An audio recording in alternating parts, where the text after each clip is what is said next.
I flew across the country for my dad's retirement party, but they didn't let me in because it was family only. I didn't make a scene. I just wrote this letter. 3 days later, I woke up to 53 missed calls. It's funny how the brain fills in blanks. Like when you fly across the country for a man who helped raise you, believing deep down that he must have meant to invite you.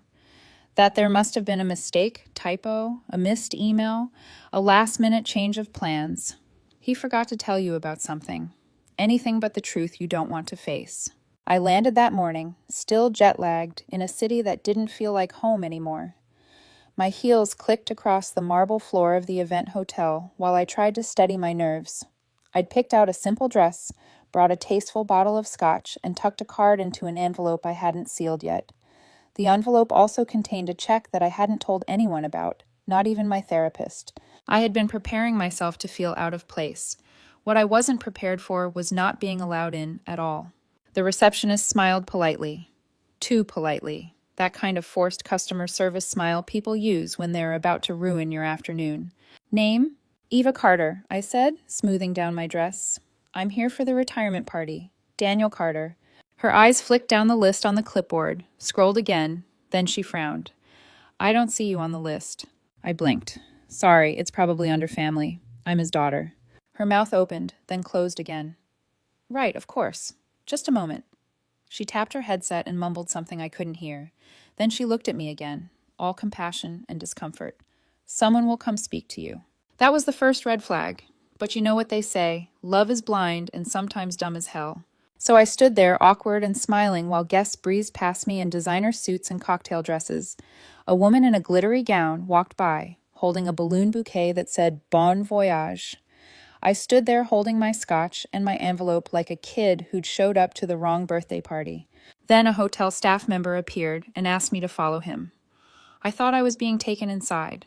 Instead, I was led to a private hallway behind the ballroom where my father, my brother Rob, and his wife, well, the wife, not my stepmother, let's not get carried away, were waiting.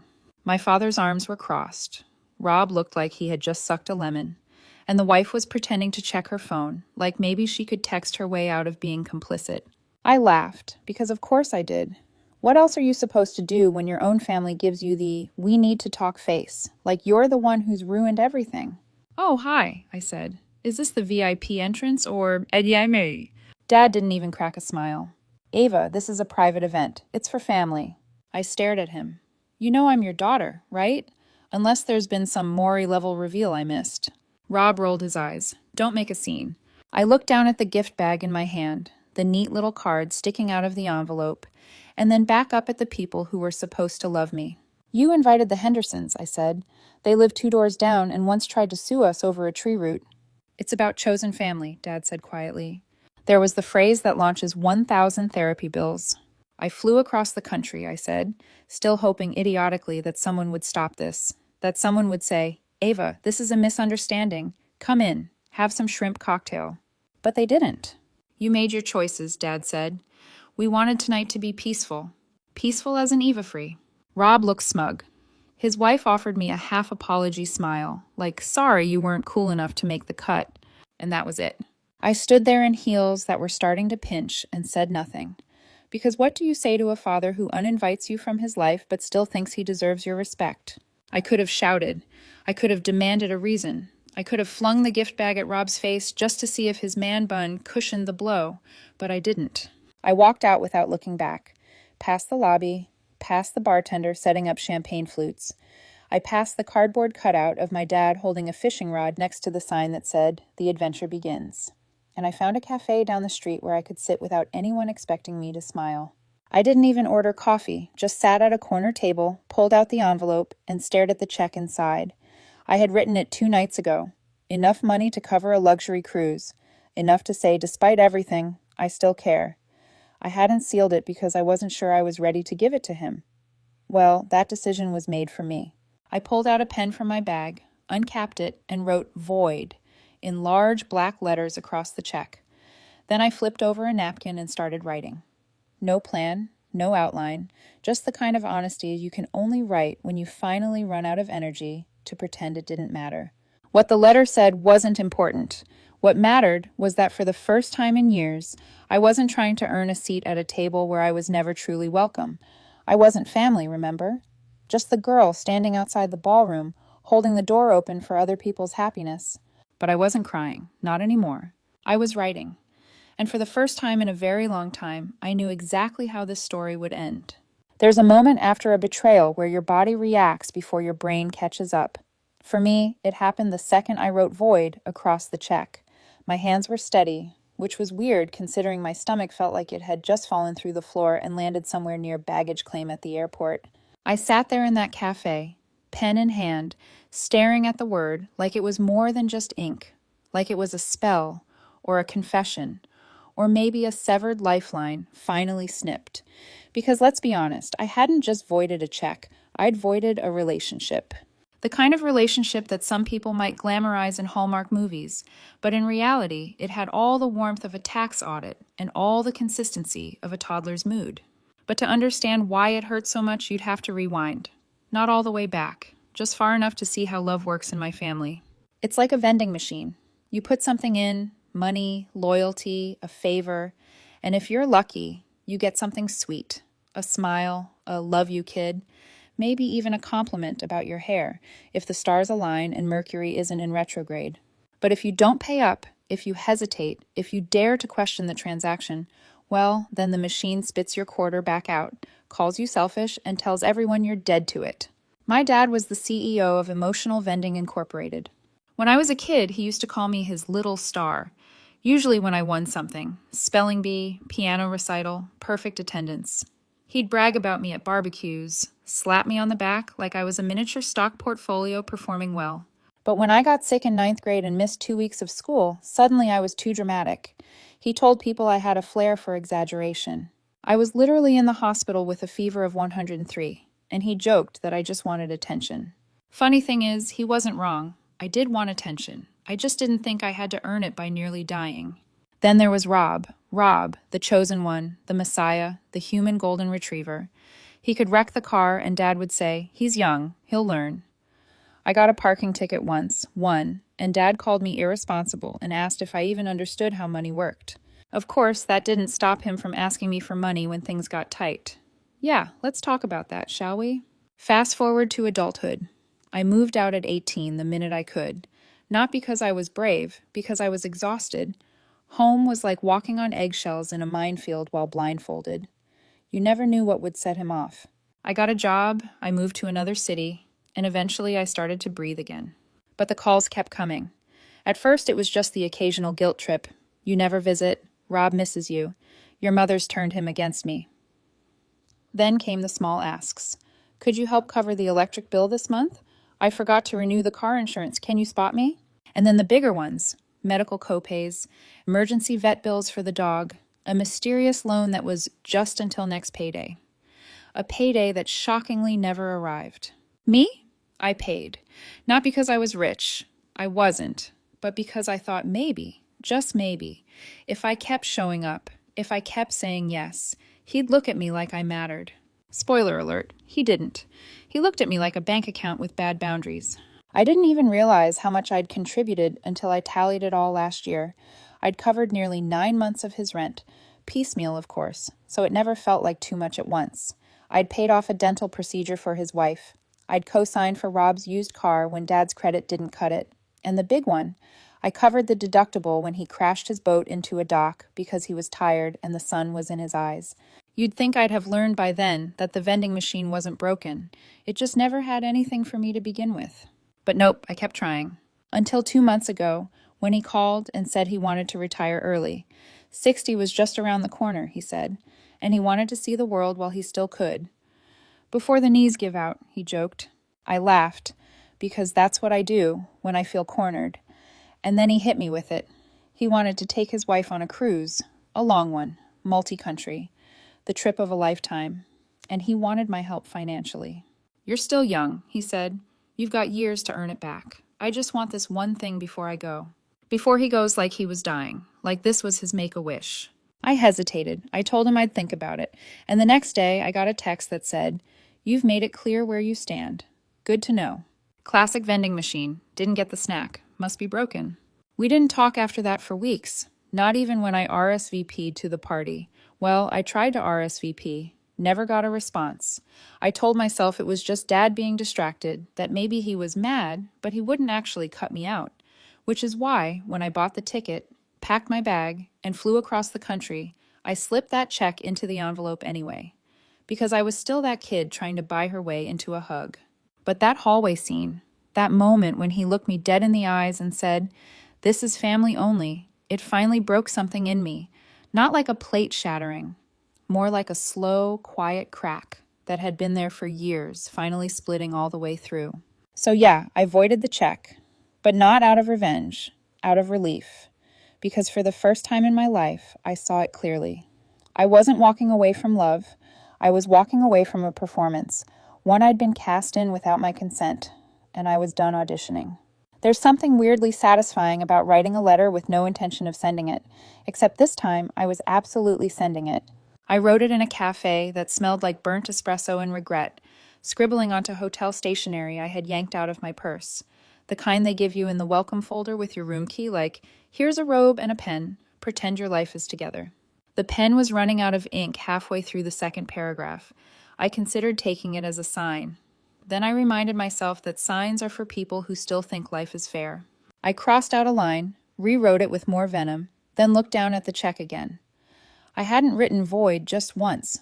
I'd written it 3 times, all caps, bold strokes, one of them slightly diagonal, like a scar. Then I started on the envelope. Dad's home address, the one I used to live in. The one with the peeling shutters and that rusted lawn flamingo that he swears is vintage. I sealed it up fully, like a ritual, and then I walked, calm, composed, and empty, to the nearest mailbox and dropped it in. The moment the envelope disappeared, I felt a strange kind of peace, the kind you get right after a tornado passes, when everything's still ruined, but at least the screaming stopped. The next day I got a voicemail from Dad. "Eva, I think there's been a misunderstanding. I got your letter. Can we talk?" Misunderstanding. That word again. The Swiss Army knife of manipulators. I didn't respond. 2 hours later, another voicemail. No apology, just a sudden warm tone, like nothing happened. "You know I love you, right? This trip, it was just a dream, but it's not worth losing you over." Which is rich, considering he'd already uninvited me from his life like I was an old coworker who once stole his lunch. By the third message, the crack started showing. "I don't know why you'd embarrass me like that. Everyone saw it, Eva." But there it was, not what he did, just that other people saw it. Apparently, my crime wasn't being hurt. It was being hurt publicly. I still didn't answer, not out of pettiness. I just didn't trust my voice not to shake. But I didn't have to wonder how he was taking it, because my phone lit up again 2 days later. Not from him this time. It was Rob. "Congrats, you blew up Dad's party. You happy now?" No greeting. No question about how I was doing. Just Rob being Rob, the patron saint of selective memory. I didn't reply, because what do you even say to someone who watched you be humiliated and still thinks you're the problem? But the real fallout came on the 3rd day. 53 missed calls. Some from my dad, a few from unknown numbers, one from my Aunt Carol, who I haven't spoken to since she told me my tone was the reason people didn't visit me. I found out what happened from a text from a cousin I barely knew. He sent a blurry photo of my dad holding the envelope, standing in front of a half-eaten cake shaped like a cruise ship. According to him, Dad opened the letter during the thank you speeches. He thought it was a sentimental surprise. The room had gone quiet as he read it. At first they thought he was getting emotional. Then he turned the check around, void in 3 angry strokes. People were stunned. His new wife, the Instagram perfect one who referred to me as his complicated daughter, got up and left the table. Apparently she thought the cruise was happening next month. Guess she should have married a different bank account. That night, Dad texted again. "Please call me. We need to fix this." Fix what? My childhood? I finally listened to one of the voicemails, just to see if anything had changed. Spoiler, it hadn't. He sounded desperate, but not for me, for damage control. "You've made your point. I just don't think it was fair to make it there. People are talking, Ava. People are talking." And there it was again. His favorite concern. Appearances. Never mind that he'd systematically pushed me to the edge of his life, like I was a guest who overstayed her welcome. Never mind that he'd built a fantasy retirement plan partially funded by my bank account. Never mind that I had helped pay his bills in silence for years, while Rob got praised for remembering birthdays. But I was the problem, because I had dared to speak. Well, right.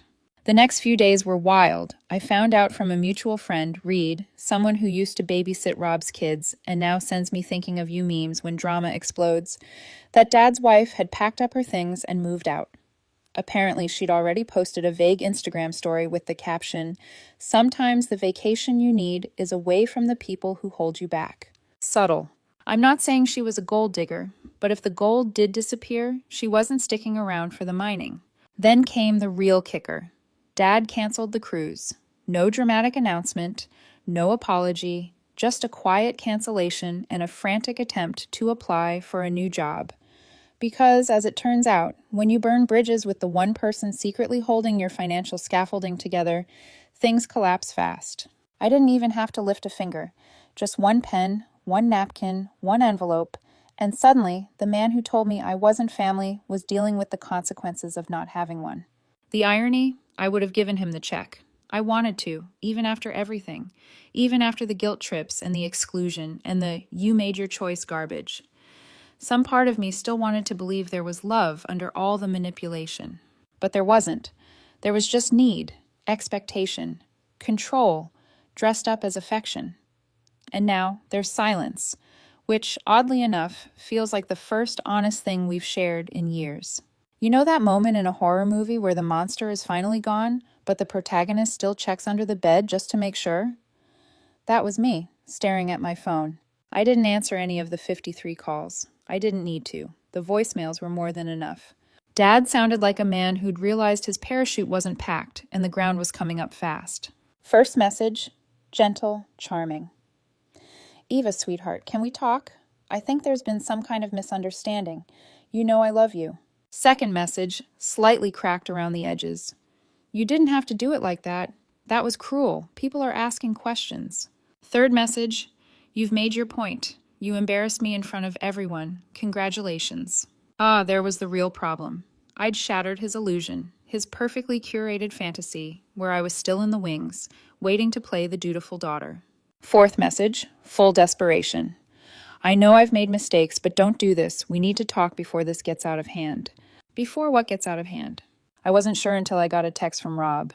"Did you seriously tell Aunt Linda that Dad used your money for the house? What is wrong with you?" So, we were entering the unraveling stage of the crisis. I hadn't said a word to Aunt Linda, or anyone else for that matter, but apparently, once the envelope incident went public, people started doing the math. Like how Dad had managed to keep his mortgage afloat despite retiring with little savings, or how Rob's new car mysteriously appeared after Dad's insurance fell through. Turns out, when you remove the silent financial engine behind a man's carefully constructed life, the engineless shell makes a lot of noise as it crashes. I didn't respond to Rob because I was busy doing something else, something I hadn't done in over a decade. I rested, for real. I slept through the night without anxiety dreams.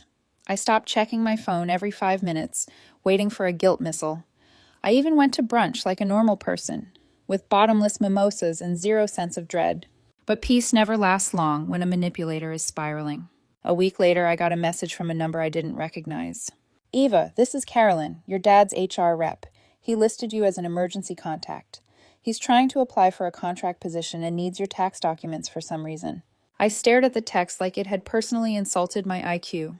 He had listed me as an emergency contact, the same man who told me I wasn't family. It was almost impressive. The man was out here trying to file for jobs using my information while simultaneously pretending I didn't exist at public functions. I replied with one word, no.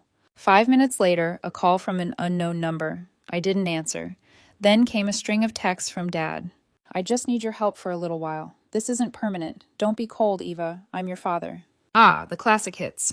And then, because manipulators never quit, he tried a new tactic. He emailed me. Yes, emailed me. A full essay titled, "Let's Try Again." I skimmed it. It was part apology, part sob story, part fundraising campaign. He admitted he should have handled the party differently, that he was hurt by how I pulled away after all he'd done for me.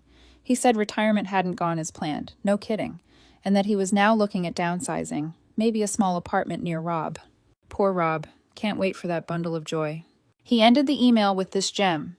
"I know you're upset, but I believe we can rebuild this family. I believe in second chances." Second chances, funny. I'd given him about 50. He just didn't notice because they were quiet, unpaid, and conveniently off the books.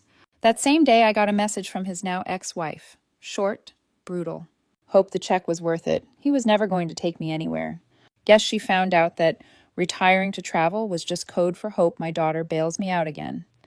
She left him a week after the envelope incident, packed her bags, moved in with a cousin, and changed her last name back within the month. I only know this because a friend of hers followed me on Instagram and sent me a very satisfying photo. Him, at a rental agency, filling out forms alone. I didn't respond to her either, because the truth is, I didn't need to. I had already said everything in the letter, not just the literal words, but the act itself, the message that I wasn't coming back, that I was done pouring myself into a well that never held water. And slowly the calls stopped. The texts slowed down. The family drama moved on without me. For once. Rob unfollowed me on social media. Dad went back to work, part-time as a consultant, then full-time when the money ran out. No more retirement, no cruise, no tropical Instagram posts with cute captions like, "Living our best life." Instead, silence and peace. I thought I'd feel guilty. I really did. But instead, I felt free. Like I'd finally closed the book on a story that never had a proper ending. One I kept rereading, hoping the characters would suddenly change. The dialogue would improve. The plot would make sense. But sometimes the only satisfying ending is walking away from the book entirely. Now I'm building something different. My own life. My own peace. No more surprise emergencies. No more guilt-laced favors. No more family-only events where I'm the ghost in the corner, holding a gift no one wants. Just me. And that, my friend, is more than enough. Final scene. I sat on my balcony, sipping coffee, watching the sky turn orange over the skyline. My phone buzzed once. Just once. Dad's name. One last try. I let it ring. Then I did the most satisfying thing I've done in years. I deleted his contact, blocked the number, and leaned back in my chair, smiling into the wind like someone who had finally stopped knocking on a locked door. So, was I wrong? Was I cruel for sending that letter? For voiding the check? For refusing to play the dutiful daughter one last time? Or was that the only way to finally break free from a lifetime of emotional debt? I'm not saying I handled it perfectly, but I did what I had to do to protect my sanity. What would you have done? Would you have sent the check anyway? Confronted him in the ballroom? Walked away in silence? Let me know in the comments. I really want to hear your take on it. And if you want more stories with twists, drama, and quiet revenge, don't forget to hit that subscribe button.